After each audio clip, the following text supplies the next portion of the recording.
स्थापकाय च धर्मस्य सर्वधर्मस्वरूपिणे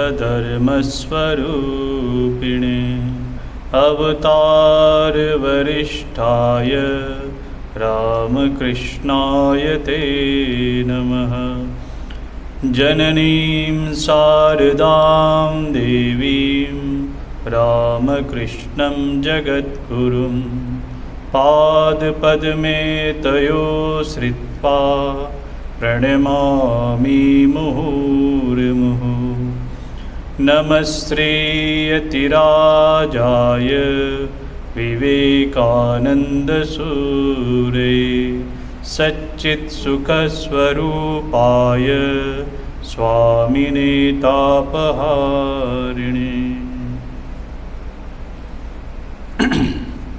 श्री रामकृष्ण देव की दिव्य लीला, इस विषय पे चर्चा कर रहे थे और उसमें श्री रामकृष्ण देव की जो मधुर भाव साधना है उसकी विशेष चर्चा हम लोग कर रहे थे। तो आज श्री श्री राधाष्टमी है, एक बहुत ही पवित्र दिवस और विशेष दिवस है और हमारा जो विषय है ये भी संयोगवश यही विषय है, मधुर भाव साधना। तो शुरू करने से पहले श्री श्री राधा जी के चरणों में प्रणाम कर और उनकी ही लीला का वर्णन हम लोग करेंगे। शास्त्रों में श्री राधा जी के बारे में क्या कहा गया है, इसी ग्रंथ में उसका वर्णन है। कहते भक्ति ग्रंथों के वर्णानुसार केवल श्री राधा रानी ने ही अपने जीवन में यथार्थ अतीन्द्रिय प्रेम की पराकाष्ठा का अनुभव कर उसका पूर्ण आदर्श जगत में स्थापित किया है। लज्जा, घृणा, भय त्याग कर लोक भय, समाज भय, जाति, कुल, शील, पद मर्यादा तथा अपनी देह के भोग सुख तक को पूर्णतया विस्मृत हो भगवान श्री कृष्ण के सुख में ही एकमात्र सुख अनुभव करने का उनके सदृश दूसरे किसी का उल्लेख भक्ति शास्त्रों में नहीं मिलता। ये शास्त्रों का वर्णन है कि श्री कृष्ण के सुख में ही सुखी होना और समस्त त्याग करके, और ऐसा उदाहरण और कोई नहीं है। इसलिए शास्त्र कहता है, ये बहुत महत्वपूर्ण बात है। क्या शास्त्र क्या कहता है? कहता है श्री राधा रानी के कृपा कटाक्ष के बिना,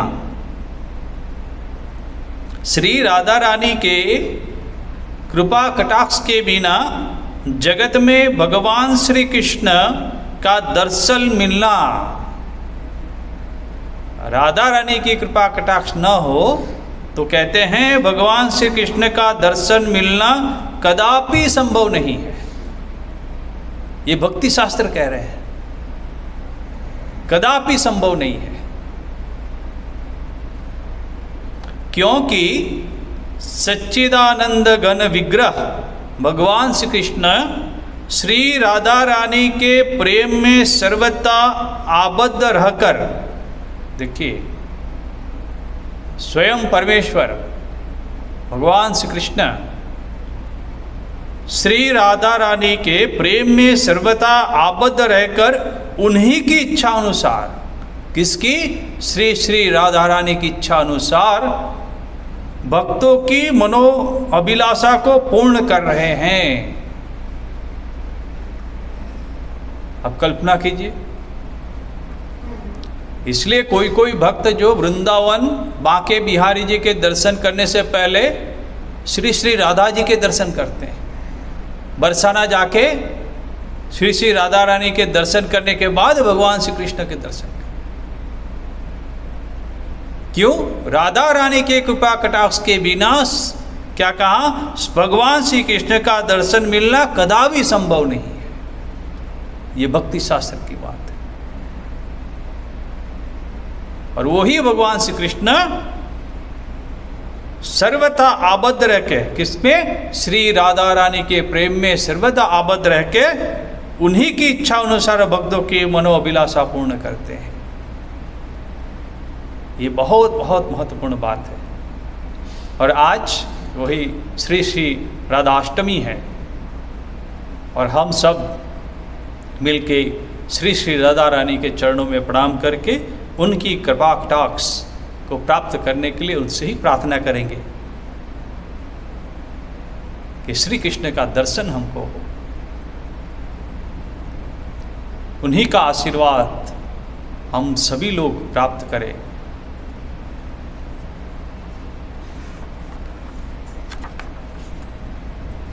अब विषय पर आते हैं कि मधुर भाव साधना में जब कर रहे थे भगवान श्री राम कृष्ण देव, तो कहते हैं कि श्री राम कृष्ण देव के साधन कभी शास्त्र विरोधी नहीं हुए। इससे प्रमाणित होने वाले तथ्य, क्योंकि उन्होंने जो साधनाएं की थी वो शास्त्र को प्रमाणित करने की ही साधना की थी। पहले तो माँ के दर्शन हो ही गया था हृदय की उत्कंठ व्याकुलता से, तो इसलिए अभी जो भी साधना कर रहे हैं तो शास्त्र विरोधी कभी नहीं हो सकता है। श्री राम कृष्ण देव के चरित्र पर विचार करने से पता चलता है कि हम जिसे निरक्षर कहते हैं, श्री राम कृष्ण देव को ज़्यादा लिखना पढ़ना नहीं आता था, निरक्षर थे। प्रायः पूर्णतया तद अनुरूप होते हुए भी, निरक्षर होते हुए भी उन्होंने आजीवन किस तरह शास्त्र मर्यादा की रक्षा की थी। शास्त्र भले ही उन्होंने न पढ़े हो, किंतु शास्त्रों के बारे में उन्होंने बहुत महापुरुषों से सुना था। गुरु ग्रहण करने से पूर्व केवल अपने हृदय की प्रेरणा से, देखिए, शास्त्रों का अवलंबन कर गुरु के माध्यम से उससे पहले क्या, गुरु ग्रहण से पूर्व केवल अपने हृदय की प्रेरणा से वे जिन साधनों में प्रवृत्त हुए थे उनकी वे साधनाएं भी शास्त्र विरोधी न होकर शास्त्र अनुगत ही थी। भीतर एक प्रकार का तथा बाहर दूसरे प्रकार का भाव। देखिए, उनके मन में एक भाव है और बाहर आचरण दूसरा कर रहे हैं, ऐसा कदापि नहीं हुआ। भीतर एक प्रकार का तथा बाहर दूसरे प्रकार का भाव न रखकर शुद्ध पवित्र हृदय से ईश्वर प्राप्ति के निमित्त व्याकुलता उत्पन्न होने पर ही ऐसा हुआ करता है। मन मुख एक करना, श्री राम कृष्ण देव कहते थे, ये मन मुख एक करना ये कलयुग की तपस्या है। मन में एक है और मुख में एक बात है, ऐसा श्री राम कृष्ण देव के जीवन में कदापि नहीं देखा गया।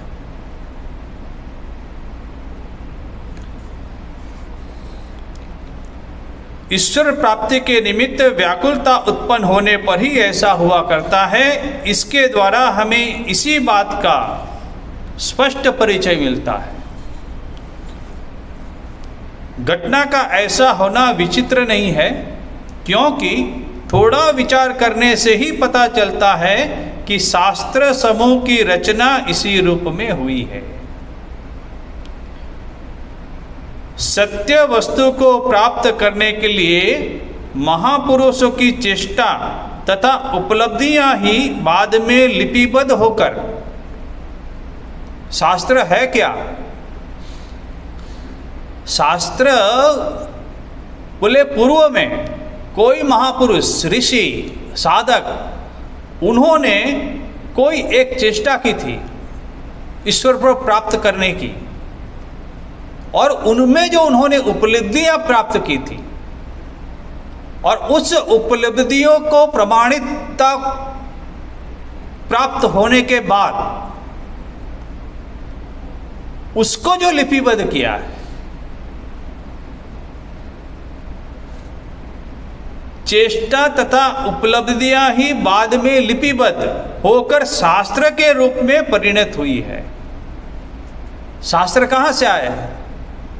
शास्त्र का उद्भव ऐसा ही हुआ कि पूर्व में किसी ने ऐसा किया था और उसमें उपलब्धियां प्राप्त हुई और वही लिपिबद्ध हुआ। इसी को कहते हैं शास्त्र। अब इतने हजारों साल के बाद श्री रामकृष्ण देव आए और फिर उन्होंने वही उपलब्धियां जो लिपिबद्ध हुई है उसको प्रमाणित करने के लिए फिर अपने जीवन में वो साधना कर रहे हैं कि वो जो थी वो गलत नहीं थी, वो चेष्टाएं, वो उपलब्धियां वो गलत नहीं थी। तो इसलिए श्री रामकृष्ण देव ने शास्त्र के हिसाब से उन्होंने साधना की। और शास्त्र क्या है? यही शास्त्र है। अस्तु, निरक्षर श्री रामकृष्ण देव को शास्त्र निर्दिष्ट उपलब्धियां का यथार्थ अनुभव होने के कारण शास्त्र समूह की सत्यता ही विशेष रूप से प्रमाणित हुई है।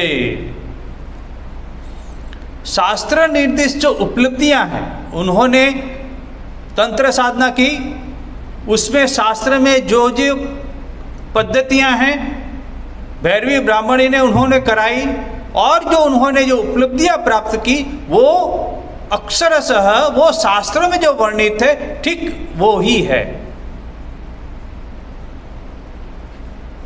अब मधुर भाव की साधना कर रहे हैं, उसमें भी जो शास्त्र में लिखा है ठीक उसी तरह उन्होंने वो उपलब्धियां प्राप्त की। अब आने वाले समय में जब हम अध्ययन करेंगे, वेदांत की साधना जब करेंगे, तब भी शास्त्र में जैसे हैं वैसे उन्होंने उपलब्धियां प्राप्त की। तो यहाँ कह रहे हैं परम पूज्य स्वामी जी कि यथार्थ अनुभव के कारण, किसके अनुभव? भगवान श्री रामकृष्ण देव की। यथार्थ अनुभव के कारण शास्त्र समूह की सत्यता ही विशेष रूप से प्रमाणित हुई है। शास्त्र सत्य है वो प्रमाणित हो रहा है। कैसे?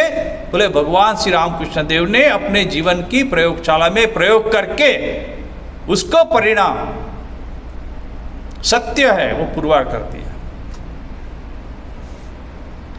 स्वामी विवेकानंद जी ने इस बात का निर्देश प्रदान कर कहा है।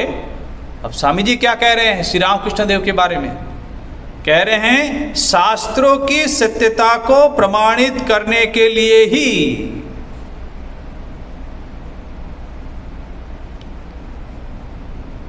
अब की बार श्री रामकृष्ण देव का निरक्षर बनकर आविर्भाव हुआ है। निरक्षर क्यों बने? बोले शास्त्र जो है उसको प्रमाणित करना है।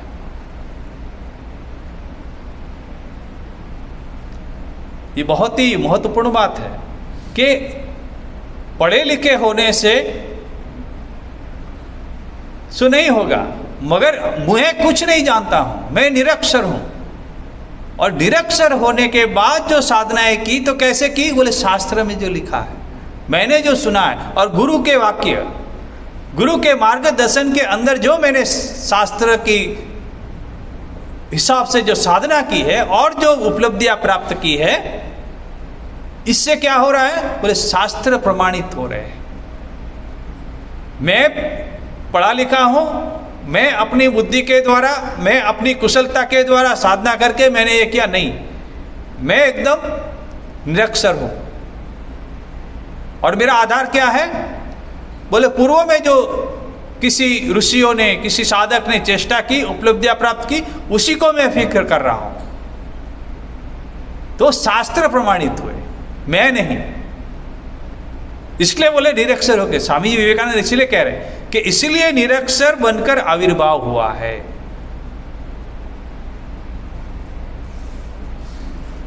श्री रामकृष्ण देव द्वारा स्वभावतः शास्त्र मर्यादा की रक्षा के दृष्टांत साधनकालीन नामवेद तथा वेश धारण।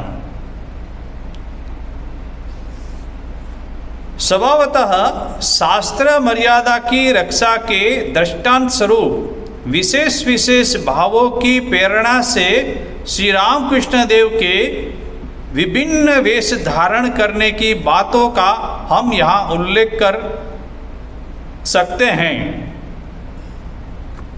और अलग अलग जो है साधना कर रहे हैं उसमें क्या विभिन्न वेश धारण, जो जो साधना कर रहे हैं उसके लिए एक विशेष विशेष वेश है, उसको वो धारण कर रहे हैं, उसकी भी उसमें महत्ता है। उपनिषद के द्वारा ऋषियों ने कहा है, तो भाई अलग अलग वेश क्यों धारण करना है, क्या जरूरत है, ऐसे ही कीजिए। मगर कह रहे हैं कि उपनिषद के ऋषियों ने कहा है तपसो वाप्य लिंगात। इसका क्या मतलब हुआ? तपसो वाप्य लिंगात सिद्धि प्राप्त करना संभव नहीं है।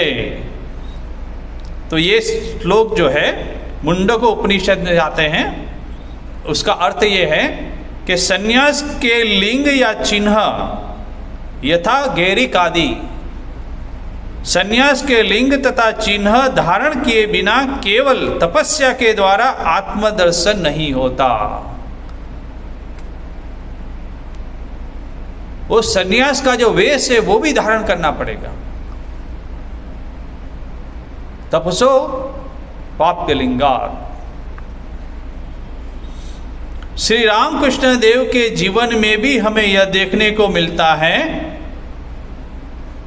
कि वे जब जिस भाव की साधना में प्रवृत्त होते थे उस समय हृदय की प्रेरणा से पहले ही वे उस भाव के अनुकूल वेशभूषा या बाह्य चिन्हों को धारण किया करते थे।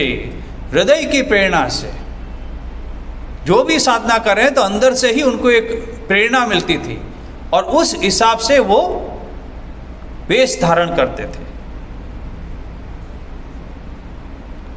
और बाह्य चिन्ह, कपड़े तो हो गए मगर जो बाह्य जो चिन्ह है वो भी शरीर के ऊपर वो धारण करते थे।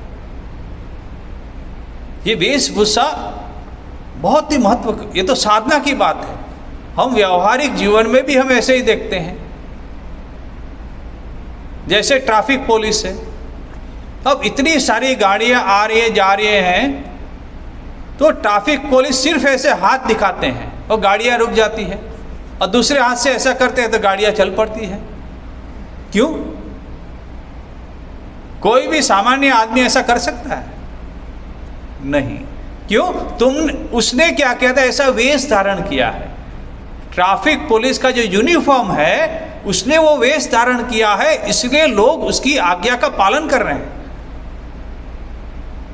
चाहे क्यों बड़े बड़े आदमी क्यों ना हो, मगर उसके एक इशारे पे सब गाड़ियां रुक जाती है। क्यों? उस वेशभूषा का महत्व है, शक्ति उसमें है। यही व्यक्ति यदि वो वेशभूषा उतार के एक सामान्य कपड़ा पहन के यदि खड़ा हो जाए, कोई मानेगा उसकी बात?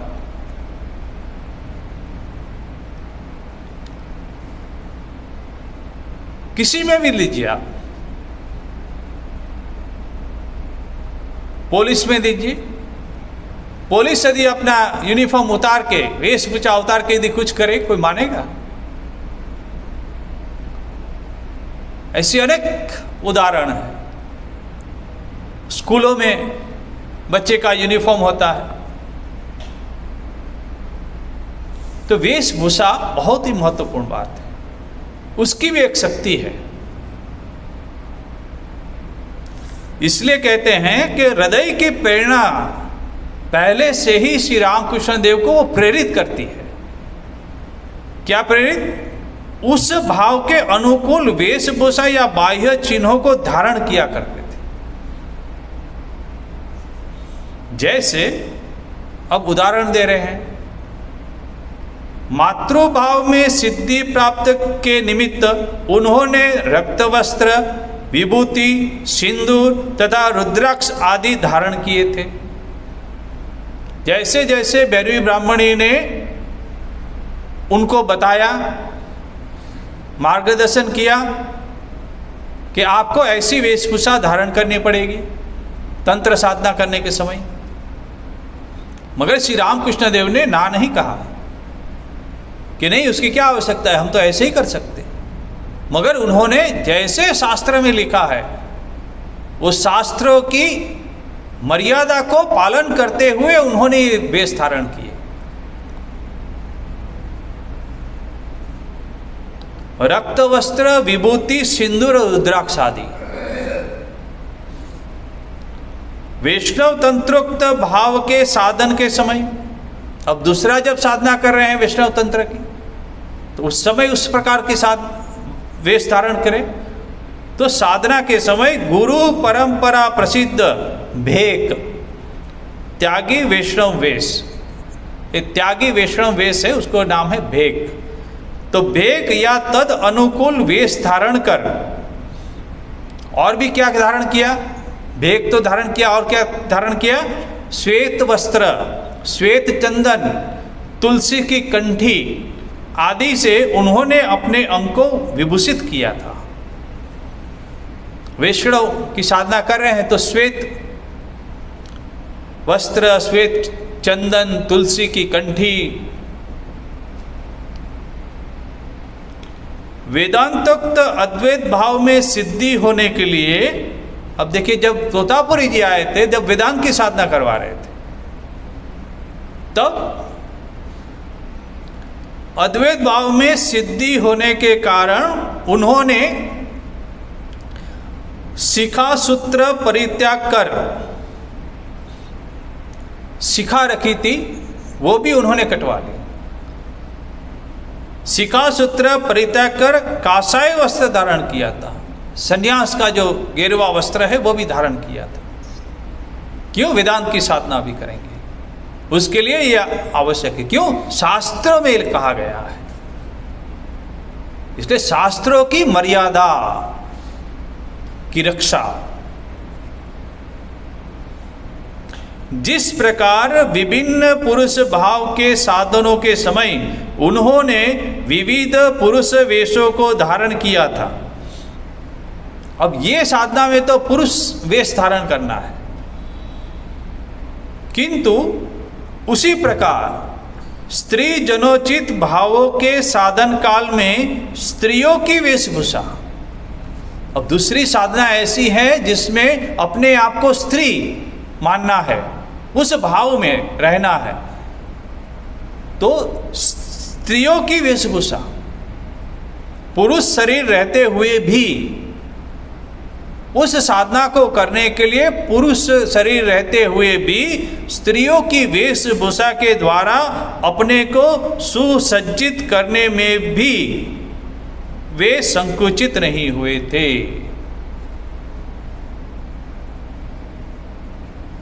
ये भी बहुत महत्वपूर्ण बात है कि जैसे जैसे शास्त्र में कहा है, ये बहुत महत्वपूर्ण बात, शास्त्र में क्या कहा गया है उसकी मर्यादा का उल्लंघन नहीं करना है। उसमें गुणा, लज्जा, भय, उसका कोई स्थान ही नहीं है। मैं पुरुष हूं, मैं स्त्रियों जैसे कपड़े कैसे पहन सकता हूं, लज्जा नहीं।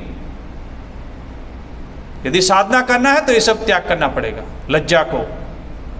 लोग क्या कहेंगे, उसका जो भय है, समाज भय, वो भी त्यागना पड़ेगा। स्त्रियों की वेशभूषा के द्वारा अपने को सुसज्जित करने में वे कभी संकुचित नहीं हुए थे, कभी। श्री रामकृष्ण देव ने बारंबार हमको यह शिक्षा दी है कि, देखिए बारंबार परम पूजनीय श्रीमद स्वामी शारदानंद जी महाराज कह रहे हैं कि बारंबार वो कह रहे हैं, शिक्षा दी है।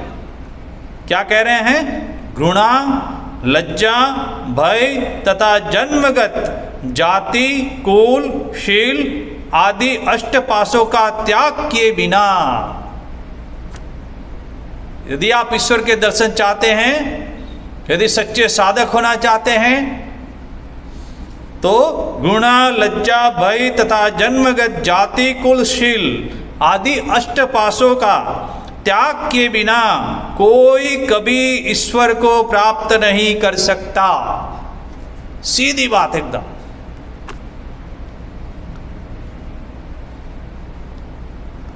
ये नहीं करेंगे तो ईश्वर दर्शन नहीं होगा। भजन हो रहा है, कोई कह रहा है कि ताली बजाइए, हाथ उठा के ताली बजाइए, लज्जा आती है, लोग क्या कहेंगे। मैं इतना बड़ा आदमी, मैं कंपनी का मालिक, मैनेजर, इतने बड़ी कंपनी का मालिक, मेरे बगल में ही मेरा वर्कर बैठा हुआ है, स्टाफ बैठा है, मैं उसके सामने ताली कैसे बजाऊंगा। लज्जा, भाई कि वो क्या कहेगा, वो मेरा स्टाफ है। तो ऐसी बहुत सारी घटनाएं जहां होती हैं, वहां हम भगवान के नाम लेने में भी संकोच अनुभव करते हैं। क्यों?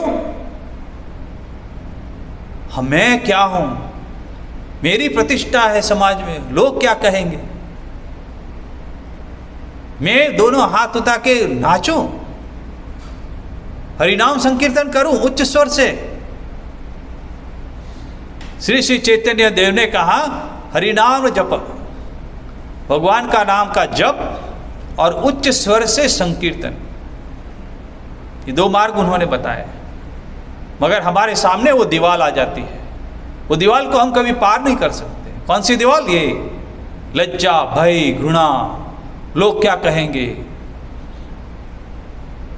नहीं कर सकते। इसलिए श्री रामकृष्ण देव कहते हैं, बार बार कहते हैं कि भगवान का नाम लेना हो तो ये त्यागना पड़ेगा। उस शिक्षा का शरीर, मन, वाणी से अपने जीवन में उन्होंने स्वयं कहां तक पालन किया था, ये तो कह रहे हैं, मगर उनके जीवन में कहां तक पालन किया था, इस बात का परिचय उनके साधन कालीन वेशभूषा से लगाकर उनके प्रत्येक कार्य का मनन करने से स्पष्टतया अनुभव किया जा सकता है। जैसे जैसे भगवान श्री रामकृष्ण देव का जीवन हम चरित्र देखते हैं, तब पता लगता है क्या क्या वेशभूषा उन्होंने धारण की। मधुर भाव की साधना में प्रवृत्त हो श्री रामकृष्ण देव का स्त्री वेश धारण।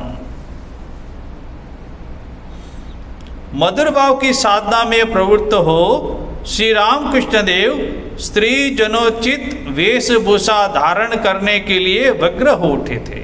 देखो, व्यग्र हो उठे थे। क्यों? हृदय से एक प्रेरणा आती थी। कभी मैं ये साधना करने जा रहा हूं तो मुझे वो स्त्री भाव जो है, मधुर भाव की साधना करेंगे तो अपने को स्त्री मानना पड़ेगा और उस हिसाब से मुझे वो वेश धारण करना पड़ेगा। तो व्यग्र हो उठे थे। एवं परम भक्त मथुरात मोहन, उनके परम भक्त रानी रासमणी के जमाए परम भक्त मथुरा मोहन, उनके इस अभिप्राय को जानकर कभी, अब देखिए, संपूर्ण शरणागत थे मथुर मोहन जी। श्री रामकृष्ण देव की जो भी इच्छा थी, जो भी आवश्यक साधन सामग्री थी साधना के समय, मथुर मोहन नाथ जी ने तत्क्षण पूर्ण की थी उनकी इच्छा। ये व्यग्र हो उठे थे, कैसे मुझे वेशभूषा धारण करनी है। तो मथुरनाथ मोहन जी ने तुरंत उसकी व्यवस्था की। तो क्या क्या ले आए, और श्री रामकृष्ण देव को स्त्री रूप में उसको सजाएंगे। जैसे श्री श्री राधा रानी जी ने भगवान श्री कृष्ण को राधा बनाए थे, गोपी वेश धारण करवाया। तो अभिप्राय को जानकर कभी बहुमूल्य बनारसी साड़ी, बहुमूल्य बनारसी साड़ी और कभी लहंगा, ओढ़नी, तथा चोली इत्यादि के द्वारा उन्हें सुशिक्षित कर सुखी हुए थे। कौन? मथुरनाथ बहुत आनंदित हुए थे और श्री राम कृष्ण देव को ये सब पहनाए थे। क्या क्या देखिए, बनारसी साड़ी, लहंगा, ओढ़नी और चोली, स्त्री रूप में श्री राम कृष्ण देव को सजाए थे। साथ ही बाबा मीन्स श्री राम कृष्ण देव, साथ ही बाबा के रमणीय वेश को सर्वांग संपूर्ण बनाने के निमित्त, अब ये तो बाकी है, ये तो थोड़ा ही हुआ, और सर्वांग संपूर्ण बनाने के लिए और भी बहुत कुछ उसको श्री राम कृष्ण देव को धारण करवाएंगे। तो वो क्या क्या चीज है? सर्वांग संपूर्ण बनाने के निमित्त मथुर बाबू ने घुंघराले केसों का एक टोप, जो वीक कहते हैं ना हम लोग, नकली बाल, घुंघराले, वो भी घुंघराले बाल, गोल गोल वाले घुंघराले केशों का एक टोप तथा कुछ स्वर्ण अलंकार से भी उनको विभूषित किया था। सोने के कुछ आभूषण वो भी श्री राम कृष्ण देव को पहनाए थे। अब कल्पना कीजिए पूरा दृश्य श्री राम कृष्ण देव कैसे लगते होंगे। बनारसी साड़ी पहनी हुई है, लहंगा पहना हुआ है, ओढ़नी पहनी हुई है, चोली पहनी हुई है, घुंघराले बाल का जो एक विग जो है, टोप है, वो पहना हुआ है, और हाथों में गले में सुवर्ण अलंकार गहने पहने हुए हैं। ऐसे भगवान श्री राम कृष्ण देव को सजाया मथुरनाथ मोहन जी ने। ये है भगवान की लीला, दिव्य लीला। जैसे श्री श्री राधा रानी ने भगवान श्री कृष्ण को ऐसा ही सब सजाया था।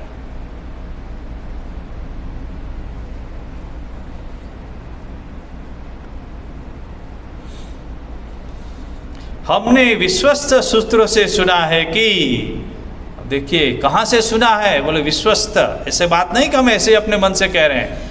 विश्वस्त सूत्र से सुना है कि भक्तिमान मथुर मोहन के इस दान के फलस्वरूप, अब सजा तो दिया भगवान श्री राम कृष्ण देव को, दान स्वरूप दुष्ट व्यक्तियों को श्री राम कृष्ण देव के कठोर त्याग में लांछन लगाने का अवसर प्राप्त हुआ था। क्यों? श्री राम कृष्ण देव तो कभी ये जो सुवर्ण है और इतने अच्छे अच्छे वस्त्र हैं वो कभी धारण नहीं करते थे, इसलिए वो त्याग जो उनका था तो उसके ऊपर लांछन लगाने के लिए लोगों को मौका मिल गया था। फिर मगर लांछन लगाने का अवसर प्राप्त हुआ था, किंतु श्री राम कृष्ण देव तथा मथुरा मोहन उन बातों की ओर किंचित मात्र भी ध्यान न देकर, किंचित मात्र भी, बोले लोग जो बोलेंगे बोलने दीजिए, मगर बाबा की इच्छा हुई है तो मैं ये करूंगा। मथुर मोहन बाबू ने एकदम अनसुनी कर दी, और श्री राम कृष्ण देव की तो बात ही अलग है। तो दोनों ने किंचित मात्र भी ध्यान न देकर अपने लक्ष्य की ओर अग्रसर हुए थे। लक्ष्य कौन सा लक्ष्य? साधना। साधना में प्रवृत्त होकर उसकी जो उपलब्धियां हैं उसको प्राप्त करना है। बाबा की परितृप्ति से मथुर मोहन अपने प्रयत्न को निरर्थक न मानकर परम सुखी हुए थे। जो प्रयत्न उन्होंने किया, इतने इतने महंगे वस्त्र मंगवाए और उसका जो प्रयत्न निरर्थक नहीं हुआ तो बहुत आनंदित हुए थे, सुखी हुए थे। और श्री राम कृष्ण देव उन वेशभूषाओं को धारण कर श्री हरि की प्रेमक लोलुपा व्रज रमणियों के भाव में क्रमशः इस प्रकार निमग्न हुए थे। देखिए ये वस्त्र सब धारण करके, वेशभूषा धारण करके इस प्रकार निमग्न हुए थे कि उनका पुरुषत्व बोध, देखिए मैं पुरुष हूं, वो जो बोध है उनका पुरुषत्व बोध भी समूल नष्ट होकर एकदम समूल से नष्ट हो गया। समूल नष्ट होकर उनकी बोलचाल, किसकी? श्री रामकृष्ण देव की। जैसे ही वो वेशभूषा धारण की, उनका भाव बदल गया। वो पुरुष है वो भी भूल गए, पुरुषत्व बोध भी भूलकर उनकी बोलचाल, उनका कार्यकलाप, जो कार्य कर रहे हैं वो, इतना ही नहीं उनके विचार भी, देखिए बाह्य तो ठीक है, मतलब आंतरिक जो विचार है वो भी क्या हो रहा है? उनके विचार भी स्त्रियों के समान हो गए थे। वेशभूषा धारण करने से बाह्य तो परिवर्तन हुआ ही, मगर आंतरिक परिवर्तन, पुरुष जैसे विचार भी नहीं करते थे। श्री रामकृष्ण देव से हमने सुना है कि मथुर भाव के समय 6 महीने तक, कितनी लंबी अवधि है देखिए, 6 महीने, 6 मंथ, 6 महीने तक रमणी वेश धारण कर उन्होंने अवस्थान किया था। 6 महीने तक मैं पुरुष हूं, वो भाव को ही एकदम नष्ट कर दिए थे और उनकी बोलचाल, उनकी रहनी करनी, उनके विचार, सब कुछ परिवर्तन हो गया था। स्त्री का भाव में, इसलिए कहते हैं ना श्री रामकृष्ण देव का अंदर का एक बार और बाहर का एक भाव कभी नहीं था। जो बाहर है स्त्री वेश धारण किया तो अंदर भी वो परिवर्तन हो गए। अब जब अंदर परिवर्तन हुआ तो बाहर भी परिवर्तन होते थे, एक होता था।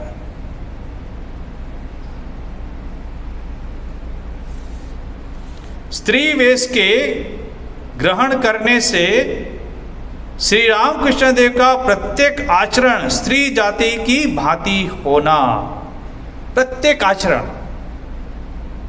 अब वो क्या क्या था? श्री रामकृष्ण देव के अंदर स्त्री और पुरुष, इन दोनों भावों के अद्भुत समावेश का हम अन्यत्र उल्लेख कर चुके हैं। अब बचपन में ही हम लोग देख चुके थे कि श्री रामकृष्ण देव जब लीला कर रहे थे तब दुर्गादास पाइन के वहाँ, उसकी घटना हम लोग बहुत दिन पहले कर चुके, फिर भी जब विषय उठा है तो उस घटना का फिर हम लोग याद कर लेते हैं। तो दुर्गादास पाइन थे, वहाँ पे रहते थे कमारपुकुर में। तो उनके घर में कोई पुरुष नहीं जाते थे क्योंकि उनकी जवान बेटियाँ थीं और उनका बहुत अहंकार था कि मेरे घर में कभी भी अंतःपुर में कोई नहीं जा सकता, आज तक नहीं गया, कभी जाएगा भी नहीं जब तक मैं जीवित हूँ। ये उनका अहंकार। तो श्री रामकृष्ण देव गए, बोले मैं आपका अहंकार दूर कर सकता हूँ। बोले हो ही नहीं सकता। तब श्री रामकृष्ण देखते, अच्छा देखा जाएगा। तब ये अहंकार जब कर रहे थे कि मेरे जो पुत्रियां हैं उसकी रक्षा के लिए केवल कोई पुरुष अंदर नहीं जाएगा, तब श्री रामकृष्ण देव ने एक बहुत महत्वपूर्ण बात की थी। वो बात आज भी उतनी ही महत्वपूर्ण है। वो उन्होंने बहुत सुंदर कहा था, पर्दा प्रथा के द्वारा क्या कभी स्त्रियों की सुरक्षा संभव है?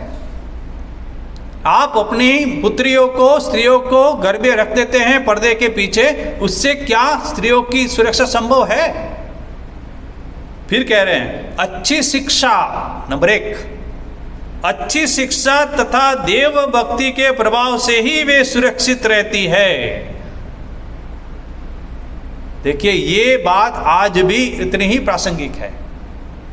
यदि स्त्रियों की रक्षा करना चाहते हैं तो शिक्षा दीजिए, अच्छी शिक्षा। ऐसा नहीं कि मॉडर्न एजुकेशन, नहीं, अच्छी शिक्षा दीजिए और देव भक्ति के प्रभाव से ही वे सुरक्षित रहेगी। तो ये बात तब बोले कि नहीं, तब बोले देखा जाएगा। तब श्री रामकृष्ण देव क्या किया उन्होंने?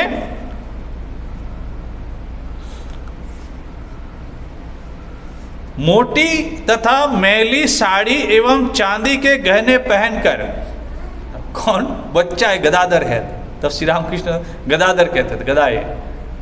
वो क्या किया, उनका अहंकार नाश करना है, तो कहाँ से एक मोटी और मैली साड़ी कहाँ से व्यवस्था कर ली उन्होंने, एक चांदी के गहने पहनकर।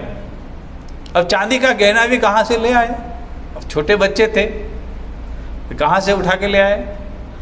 चांदी के गहने पहन के जुलाहिन की तरह वेश बनाकर, एक जुलाहिन के जैसे वेश बनाया उन्होंने, टोकरी बोकरी ऐसा करके, कांख पर एक टोकनी रखकर, टोकनी होता है जो बांस की बनती है, ऐसा एक टोकनी रखकर, घूंघट से मुंह ढककर, अब वो जो साड़ी थी उससे श्री रामकृष्ण देव ने, माने गदाई ने, वो अपना मुंह ढक लिया कि कोई पहचान न ले, तो मुंह ढक लिया, कांख में टोकनी है। अब पुरानी साड़ी कहाँ से ले आए, चांदी का गहना ले आए, मुंह ढककर सायंकाल से कुछ पूर्व ही, बोले संध्या हो रही है उससे पहले पूर्व ही बाजार की ओर से दुर्गादास के मकान के सामने से आकर उपस्थित हुआ, और जो यहाँ दुर्गादास जी जहाँ रहते थे वहाँ आके उपस्थित हो गए।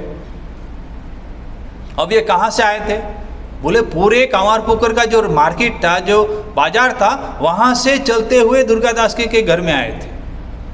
कोई पहचान नहीं पाया श्री रामकृष्ण देव, माने गदाई को। और दुर्गादास जी उस समय अपने मित्रों के साथ घर पर वैसे हिस्से में बैठे हुए थे, बाहर ही बैठे हुए थे।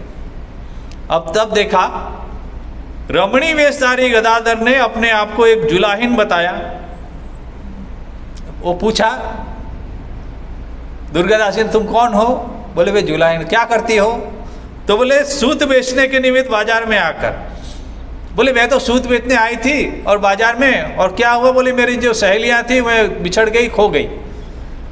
बोलते साथियों के बिछड़ने के कारण, बोले मेरा साथी थी बिछड़ गई और अत्यंत बेसहाय हो गई, मेरा यहाँ कोई पहचान वाला नहीं है। असहाय होकर अपना परिचय प्रदान किया। बोले मैं कौन हूँ, ऐसा बोले गदाई। रात्रि के लिए आश्रय की प्रार्थना की। अब वो दुर्गादास पाइन को बोल रहे हैं कि अब मैं तो कोई नहीं है, मुझे आपके घर में एक रात रुकना है। अब वो दुर्गादास जी बोले कि अच्छा ठीक है, तो ले जाओ अंदर, घर में जाकर, ठीक है, भीतर जाकर स्त्रियों के समीप रहो, जाओ अंदर चले जाओ, रहो। अब ये गदाई क्या कर रहे हैं, अंदर चले गए। अंदर जाके उनकी जितनी भी पुत्रियां थी, जितनी स्त्रियां थी, उनके साथ वार्तालाप कर रहे हैं, वो घूंघट लगाए हुए, और इतने सुंदर मधुर आवाज स्त्रियों जैसा वो निकाल रहे हैं, और उनका जो चलन है, चाल चलन, वो भी स्त्रियों के भांति, और टोकनी है कमर में, और ऐसा अद्भुत तरीके से वो बहुत देर तक बातें करते रहे। और बातें करते करते गदाई ने क्या किया कि उनके घर के प्रत्येक कोने को निरीक्षण कर रहे हैं कि कौन चीज कहाँ रखी है, क्या क्या है, कौन कौन वहाँ स्त्रियां हैं, सब कुछ, और ये सब निरीक्षण कर रहे हैं। उसके बाद बहुत देर हो चुकी, तब जब तक वो गदाई घर नहीं पहुंचे तो रामेश्वर जी जो चिंतन, उसकी माँ जो है चिंतन में पड़ गई कि गदाई अभी अंधेरा हो गया, अभी तक आया नहीं, कभी तो ऐसा नहीं करता है। तो रामेश्वर को भेजा, जाओ तो कहाँ ढूंढ के लाओ तो। और रामेश्वर जी हर जगह घूम रहे हैं कांवरपुकुर में, मिल नहीं रहे हैं। अब अचानक उसको बुद्धि है कि कभी कभी ये इधर भी आते हैं, पाइन के घर है उधर भी आते हैं। और राम कुमार जी नीचे खड़े होके चिल्ला रहे हैं, ओ गदाई, ओ गदाई कहाँ हो, गदाई, ओ गदाई। बस वो गदाई गदाई कह रहे हैं, तो वो गदाई वहाँ अंदर में थे। तो उन्होंने सुना, अरे ये तो मेरे भैया का, बड़े भैया की आवाज़ है, तो गड़बड़ हो जाएगा। तो जैसे ये आवाज़ सुनी तो ऊपर से ही आवाज़ दे रहे, भैया आ रहा हूँ, आ रहा हूँ। तब उन्होंने घूंघट उठा के तुरंत भागा वहाँ से। कौन, गदाई, तुरंत भागे, दादा अभी आ रहा हूँ, ऐसा करके भागे। और वहीं सामने तो दुर्गादास पाइन बैठे हुए हैं, उन्हीं के सामने से भागे।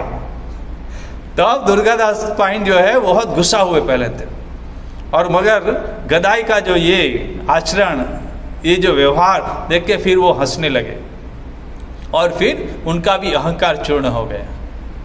किंतु ये काम गंध शून्य जो श्री राम कृष्ण देव का मन था, पवित्र मन था, इसलिए फिर देखा गया कि कहीं भी श्री रामकृष्ण देव जाते थे तो किसी को कोई आपत्ति नहीं रहती थी, क्योंकि सब जानते थे कि श्री रामकृष्ण देव का जो इतना पवित्र मन है, तो किसी भी घर में किसी की स्त्री के साथ वो रहते ले लेते थे। तो ये बहुत सुंदर घटना भगवान की लीला है। ये लीला का पान करके हमारे अंतःकरण में जो आनंद की अनुभूति होती है। तो ऐसी बहुत सारी घटनाएं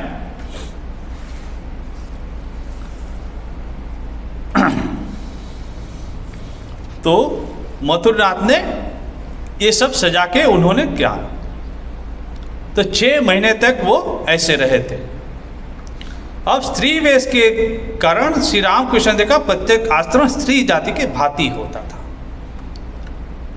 श्री रामकृष्ण देव के अंदर स्त्री और पुरुष इन दोनों भावों के अद्भुत समावेश का हम अन्यत्र उल्लेख कर चुके। ये और भी बहुत सारी घटनाएं हैं। अतः स्त्री वेश धारण करने के कारण उनके मन में उस समय रमणी वेश का उदय होना कोई विचित्र बात नहीं है, क्योंकि बचपन से ही ऐसा भाव था उनका। कहीं भी नाटक श्री रामकृष्ण देव देखते थे गदाई, तो हूबहू नाटक में जो पात्र होते थे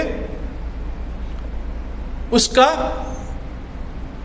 तुरंत ही उसका प्रयोग करते थे, दिखाते थे लोगों को, चाहे वो स्त्री पात्र हो या पुरुष पात्र हो।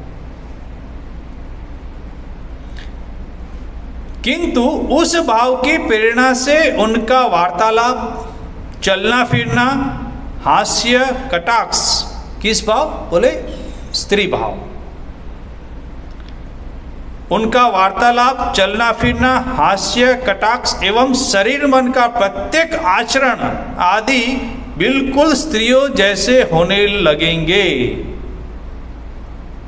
बिल्कुल सब कुछ, क्यों? भाव परिवर्तन हो गया। जैसे ही भाव मन में परिवर्तन हुआ तो शरीर के अंदर भी वैसे परिवर्तन हो गया। पहले कह चुके, जब महावीर जी की साधना कर रहे थे तो सब कुछ परिवर्तन हो गया। शरीर के अंदर पूंछ निकल आई थी।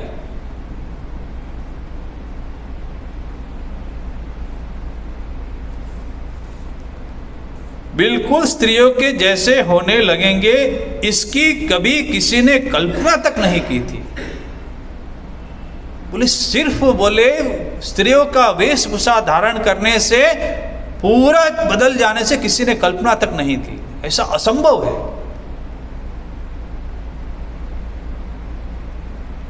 किंतु उस समय वास्तव में उन असंभव घटनाओं के होने की बात हमने प्रायः श्री रामकृष्ण देव तथा हृदय राम से सुनी है। श्री रामकृष्ण देव खुद कहते थे ये सब बातें जब ये साधना जब खत्म हो जाती थी, और हृदय राम जो है वो भी कहते थे, क्योंकि वो हमेशा साथ में सेवा में रहते थे। असंभव घटना, ऐसा हो ही नहीं सकता। दक्षिणेश्वर में आते जाते परिहास पूर्वक उनको स्त्री चरित्र का अभिनय करते हुए हमने अनेक बार देखा है। उस समय वह इतना सर्वांग संपूर्ण होता था कि स्त्रियां भी उसे देखकर आश्चर्यचकित हो जाती थी। स्वयं जो नारी है वो भी आश्चर्यचकित हो जाती है कि हूबहू ऐसा ही श्री रामकृष्ण देव का आचरण होता था। आश्चर्य है। मथुर बाबू के घर की रमणियों के साथ श्री रामकृष्ण देव का सखी भाव का आचरण। मधुर भाव की साधना के समय श्री रामकृष्ण देव कभी कभी रानी रासमणी के जान बाजार स्थित भवन में जाकर श्री मथुर मोहन के घर की स्त्री समाज में ही उठते बैठते थे। जान बाजार में एक मकान था, वहाँ पे श्री रामकृष्ण देव कभी जाते थे तो कहाँ थे रहते थे? बोले स्त्री समाज में ही उठते बैठते थे। जो भक्त महिला थी वहीं पे बैठते थे श्री रामकृष्ण देव निसंकोच। क्यों? ऐसा पवित्र मन, काम गंध शून्य जो पवित्र मन है, तो वो लोग भी संकुचित नहीं होते थे। अंतपुर में रहने वाली महिलाएं उनके काम गंध रहित पवित्र चरित्र से परिचित रहने के कारण, देखिए वो परिचित थे, रहने के कारण उनको पहले से ही देवता के सदृश देखा करती थी, देवता तुल्य मानते थे, इसलिए उनको कोई आपत्ति नहीं थी वो श्री रामकृष्ण देव साथ में रहने से भी। उस समय रमणी की तरह उनके चाल चलन एवं अकृत्रिम स्नेह तथा परिचर्या से मुग्ध होकर वे उन्हें इस प्रकार अपना समझने लगी थी कि उनके सम्मुख लज्जा संकोच आदि रखना उनके लिए संभव नहीं था। अब समय भी हो रहा है तो इसकी चर्चा हम लोग आगे बढ़ाएंगे अगले क्लास में। और भी बहुत सुंदर ऐसी घटना है रमणी वेश में भगवान श्री रामकृष्ण देव की जो लीला है वो अगले क्लास में हम लोग चर्चा करने की कोशिश करेंगे। तब तक श्री श्री राधा रानी के श्री श्री चरणों में प्रणाम करके मैं अपनी वाणी को विराम देता हूँ। राधे राधे। ओम शांति शांति शांति। हरि ओम तत्सत्। श्री राम कृष्णार्पणमस्तु।